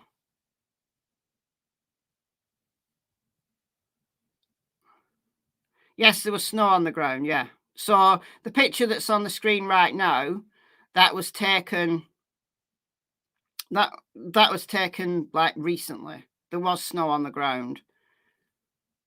But if it had snowed, that's what I'm saying, if it had snowed in the 2 days, so between January 7th or early hours of January the 8th, when the guys were out there in the yard dying, and then the evening of January the 9th, if it snowed in that time, then that would have covered up any footprints or any evidence that other people had been out there. Now, if it didn't snow, yes, there would be footprints, and they would be the cops would easily be able to see whose feet they were, just based on the tread. Now, whether they'd gone to those lengths of actually looking at the tread on the bottom of the shoes and looking at the footprints on the ground, I don't know.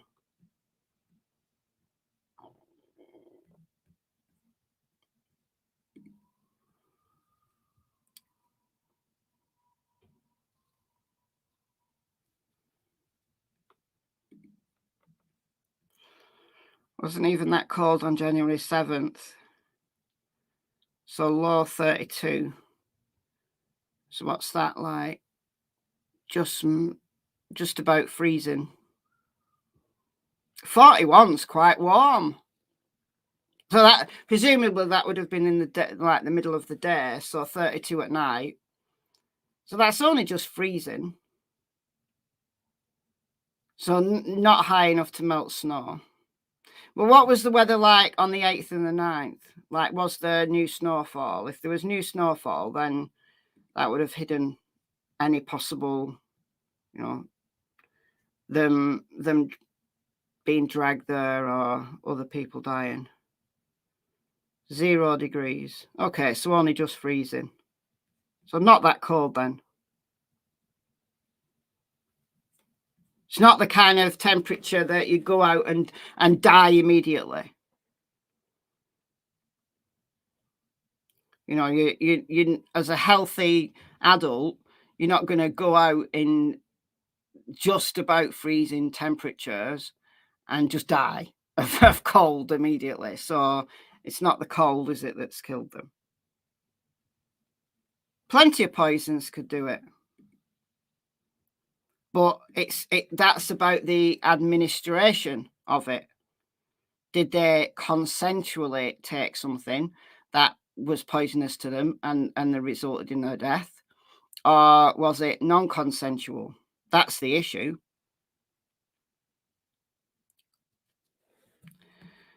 So 32 Fahrenheit, which is 0 degrees Celsius. So literally only just freezing.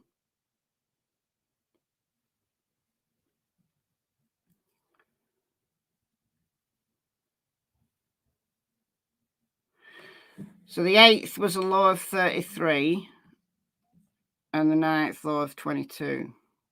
So the 9th was cold.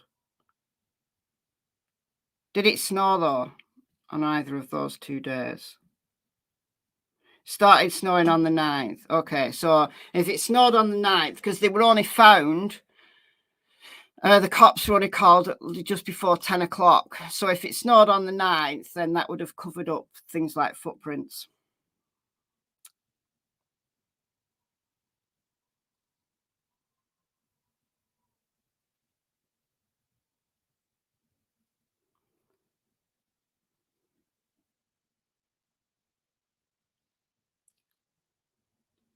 Just very strange. Bizarro story. Really bizarre story.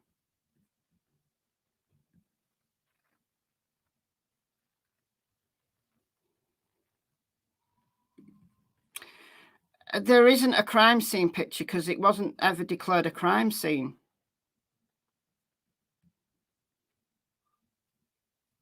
So, no. And the cops would have taken photos.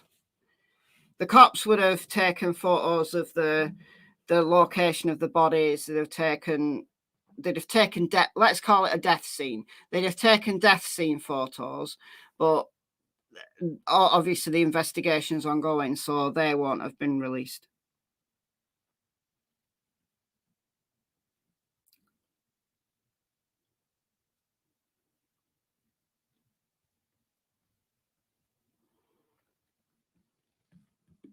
Hypothermia can happen in low 40s. Yeah, but hypothermia develops. Like, you don't go out in 40-degree temperatures and suddenly get hypothermia and die. You'd have to be out there for a while before you'd even develop hypothermia, because your body needs time. The body needs time to cool down to a degree where it's dangerous to the body. Like, it has to be really, really, really cold, like really cold, to create an instant threat to your life.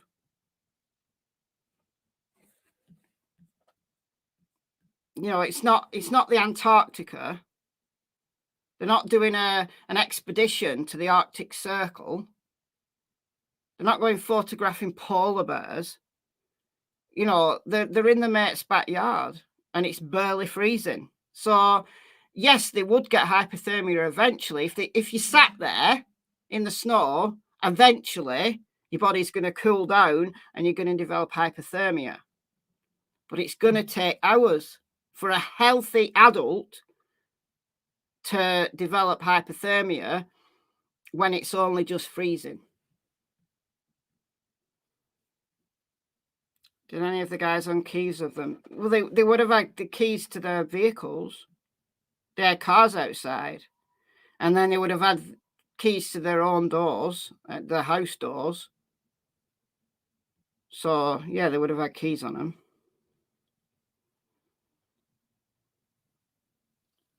Oh, that's cold.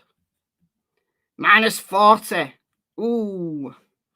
No, that's a good temperature to have that.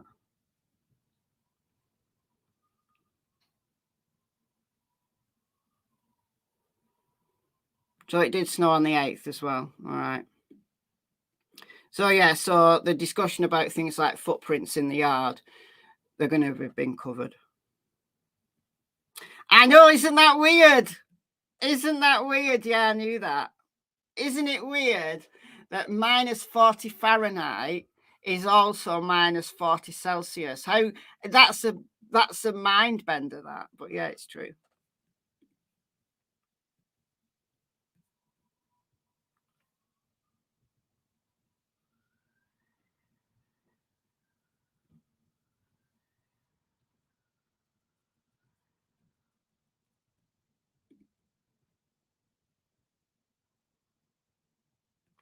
Where did this happen?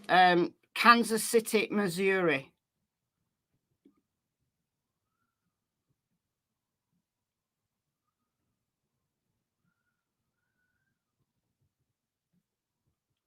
That's right, yeah. That's what I've been saying since the beginning. If they couldn't get back in the house, they'd just driven away. This is what I said in the beginning, that if they'd have, right, this is the back of the house. So if they'd gone out in the backyard for a smoke and this door and this door were both shut and they couldn't get back in, like they locked behind them, and they banged on the doors and the windows, and Jordan didn't hear them because he instantly fell asleep, and they couldn't get back in, they're not just going to instantly freeze and die, right? They had cars out the front. Even if these doors and windows were locked and they couldn't have raised Jordan's attention, they'd have just climbed the fence. That fence is not high. That fence is not high for 3 adult men to climb over. There'd have been no problem climbing that fence to get out. And even if they couldn't climb that fence, they have phones on them. They could have just rung a friend, a family member, to pick them up. And if all the friends and the family members didn't answer because they were asleep, they could have called 911 and said, we're freezing out the back. They might just have been a bit embarrassed because the cops would have been like, well, I don't know what you want us to do. But they could have made attempts to get help. They could have shouted and screamed, and eventually these neighbours here might have heard them. There's no way in the world these guys would have been trapped for 2 days in this yard without being able to raise an alarm or get help or just go home. There's no way. There has to be drugs involved. There has to be some kind of something else involved. Saw somewhere that Ricky's keys and wallet were missing. Well, I personally haven't seen that. However, maybe he left them in the house. Maybe he just left them.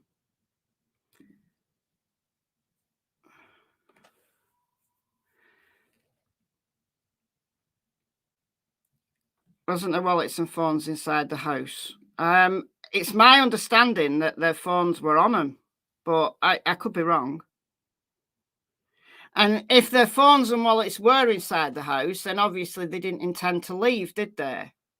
Because, you know, if they left and then one of them remembered that he'd left his wallet or his phone behind, that might have been a reason why he went back for it. But all 3 of them leaving the wallets and phones in the house and just forgetting them, all 3 of them, I can't see that. One of them, yeah. But all 3 of them, I don't know.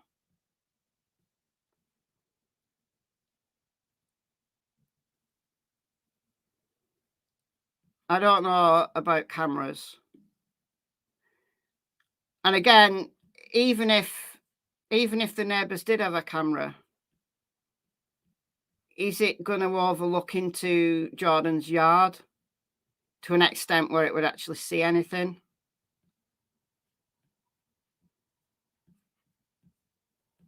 Yeah. Yeah. I don't think you have to be like massively sporty to be able to climb that fence, because it's got like the horizontals just help you, don't they? Like you just put your feet up on one of them and just then like pole vault over. There has to be drugs involved. I'm not really taking very much stock in all the phones and the wallets were inside, therefore it had to be a murder. Even if the phones and wallets were inside the house, then that would lead me to believe that they went outside for a smoke and fully intended to go back inside, and for whatever reason couldn't get back inside. But you wouldn't just wait there to freeze to death, would you? Like, if your phones and wallets were inside, you could still you could still go home. You could still get help. You're not just going to sit there waiting for Jordan to wake up because your phone and wallet's inside. You're not just all going to sit there and freeze to death just because your phones and wallets are inside. I don't know. And I've not seen anything 100% confirms. I was under the impression that the phones were on them.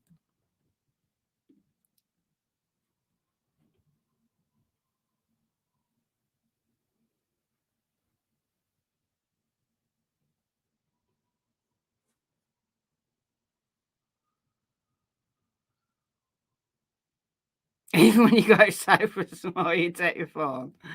Oh, I'm not attached to my phone.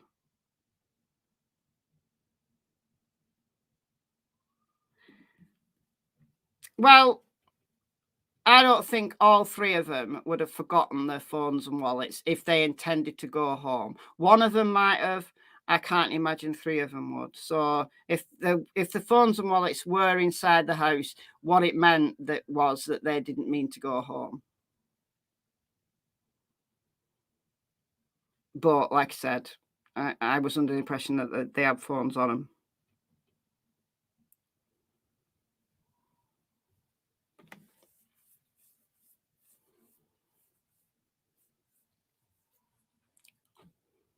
It's just bizarre. Utterly bizarre. When you get your mail, you take your phone. Oh dear. No, I'm not attached to my phone at all. I can put my phone down and never touch it for an entire day.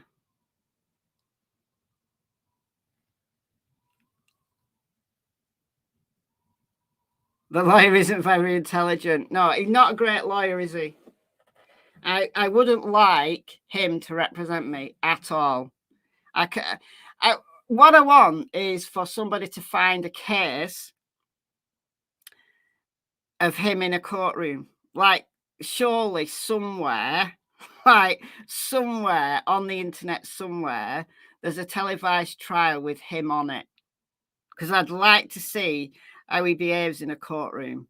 Because if he behaves as badly as he's conducted himself in these interviews, just by the amount of inconsistencies, I can't imagine what he would be like in a courtroom. It would just be terrible.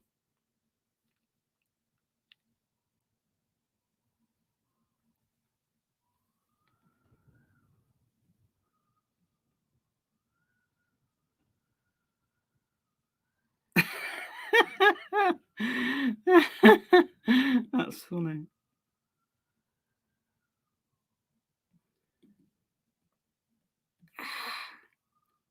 I don't know what accident there could have been, though, that would have killed 3 men. All that, like. No, I don't think. If there is an accident involved, I don't think people are likely to believe it. If it is an accident, I don't think people are going to believe it. Because it's hard to believe that an accident could occur that didn't involve drugs. If drugs are on board, yes, they could have. They've been completely out of it and died. But if there's no drugs on board, I can't think of a scenario.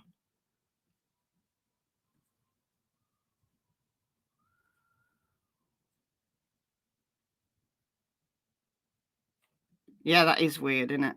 That is weird.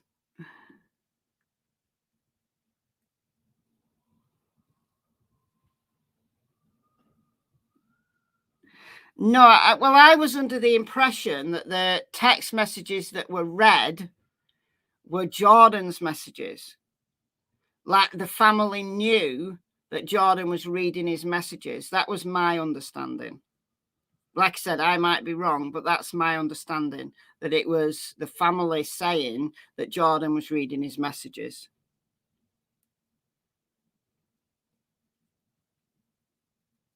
We don't know about how they were dressed.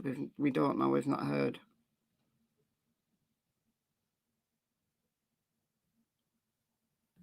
What's this about dead birds?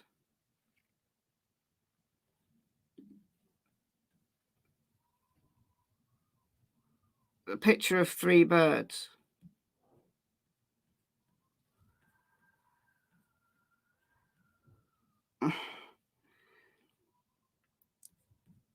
How many? What? 3 dead birds in a yard? I'm not really thinking that something that would kill 3 birds is going to kill 3 grown men. Honestly, like it could just be a cat that killed him, or a fox or something.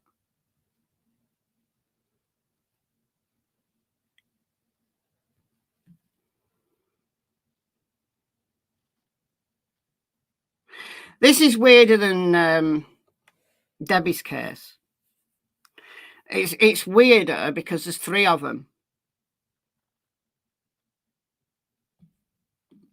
This is the first I'm hearing about dead birds. I haven't seen where there's dead birds, but I'm just reading the chat. But 3 dead birds in a yard isn't that scary to me. Like if there's cats and foxes and stuff. Unless the birds were poisoned, yeah, but it could be that birds were poisoned, but what poison would kill? Like, you'd only need a microscopic amount of a poison to kill a bird, but what poison would kill a man? Do you see what I mean? Like the poison, the amount of poison necessary to kill a bird is way less than the poison to kill a fully grown man.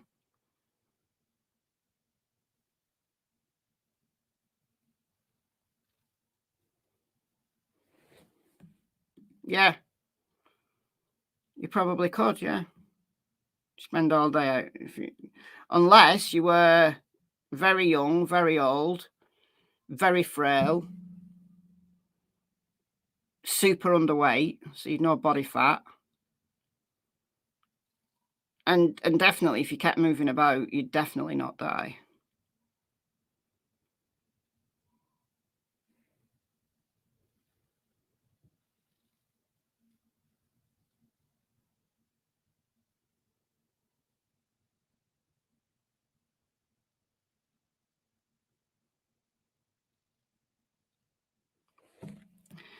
We know it was a basement window that she broke. I don't know which window though.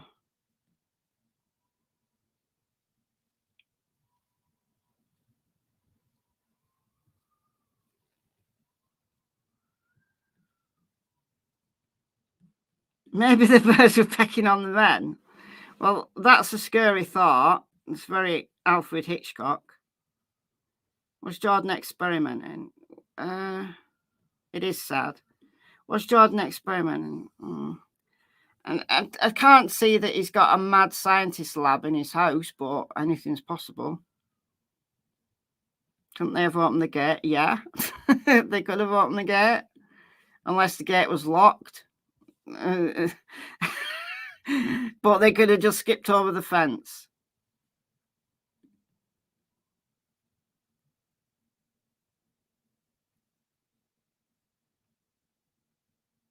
But I'm not gonna get too conspiratorial about dead birds and satanic rituals and stuff like that until there's more evidence that that's what actually happened. I can't see it personally. But I think there's way more weirder things than that are weird, but way simpler to explain why this happened.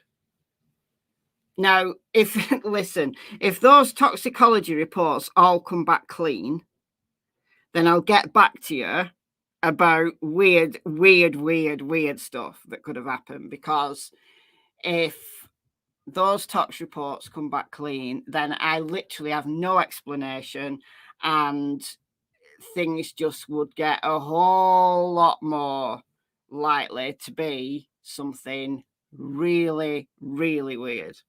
At the moment, though, my bet is this is drug related. That's my bet.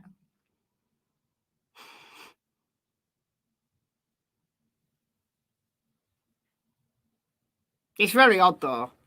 Bizarre. Anyway, guys, I'm going to go. So the people who have been saying, Michelle, you've got to cover this one. Michelle, you've got to cover this one. Well, I've covered it, so I hope you enjoyed my thoughts on it. So, yeah, let's wait and see what the toxicology reports say. So 2 weeks, possibly longer, before they come back.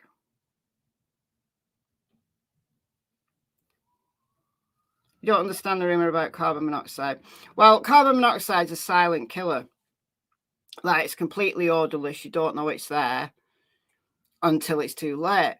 But they'd have died in the house. If there was carbon monoxide, they'd have died in the house because they'd just all gone to sleep and died. And if it was carbon monoxide, well, why didn't Jordan die as well? I don't know. We'll wait for the tox reports. All right, guys. Thank you for joining me. Don't know if I had any mods in, but thank you anyway to the mods. Thank you for the donations earlier on in the stream. And I'll see you tomorrow. Bye, guys.